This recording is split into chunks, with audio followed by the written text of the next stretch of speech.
తమ్ముడి ప్రేమ పెళ్లికి సహకరించాడన్న కోపంతో అన్నను దారుణంగా హతమార్చాడు అమ్మాయి తండ్రి. ఈ ఘటన మహబూబ్ నగర్ జిల్లా నవాబ్పేట మండలం ఎన్మన్ గండ్లలో చోటు చేసుకుంది. 3 రోజుల క్రితం కిడ్నాప్ అయిన రాజశేఖర్ మృతదేహాన్ని పోలీసులు గుర్తించారు. రాజశేఖర్ హత్యకు ప్రధాన కారణం అతని తమ్ముడు చంద్రశేఖర్ ప్రేమ వివాహమేనని పోలీసులు నిర్ధారించారు.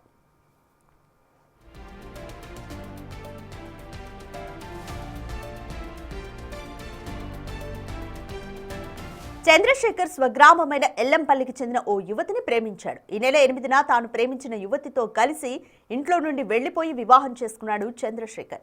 ఈ నేపథ్యంలో యువతి కుటుంబ సభ్యులు ఎంత వెతికినా వారి ఆచూకీ లభించలేదు. తమ్ముడి ప్రేమ వివాహానికి సహకరించాడని చంద్రశేఖర్ అన్న రాజశేఖర్ పై కక్ష పెంచుకున్నారు యువతి కుటుంబ సభ్యులు. దీంతో ఈ నెల 12న యువతి తండ్రి మరికొందరితో కలిసి రాజశేఖర్ ఇంటికి వచ్చాడు. మాట్లాడతామని బయటకు తీసుకొచ్చి కారులో ఎక్కించుకున్నారు. అనంతరం మార్గం మధ్యలో కొట్టి చంపేశారు.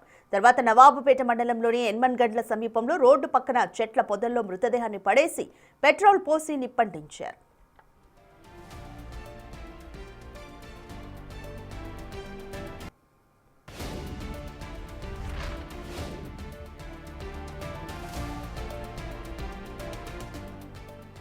రాజశేఖర్ ఎంతకీ ఇంటికి రాకపోవడంతో అతని భార్య పోలీసులకు ఫిర్యాదు చేసింది. విచారణ చేపట్టిన నవాబ్పేట పోలీసులు సగం కాలిన మృతదేహాన్ని గుర్తించారు. మృతదేహం రాజశేఖర్ దేనని నిర్ధారించారు. మహబూబ్ నగర్ ప్రభుత్వ హాస్పిటల్కు రాజశేఖర్ మృతదేహాన్ని తరలించారు.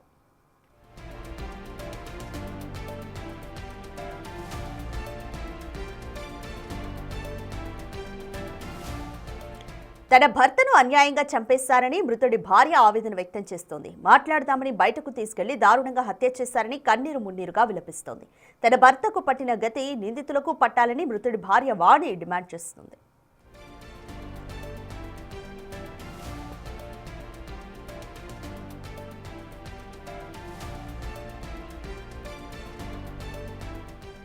రంగారెడ్డి జిల్లా పరువు హత్యపై దళిత సంఘాల నేతలు ఆగ్రహం వ్యక్తం చేశారు. రాజశేఖర్ హత్యకు నిరసనగా షాద్ నగర్ చౌరస్తాలో ధర్నా చేపట్టారు. రాజశేఖర్ కిడ్నాప్ కు గురయ్యారని, డయల్ 100కు కాల్ చేసిన పోలీసులు నిర్లక్ష్యంగా వ్యవహరించారని ఆరోపించారు. దోషులను శిక్షించాలని, మృతుడి కుటుంబాన్ని ఆదుకోవాలని డిమాండ్ చేశారు దళిత సంఘాల నేతలు.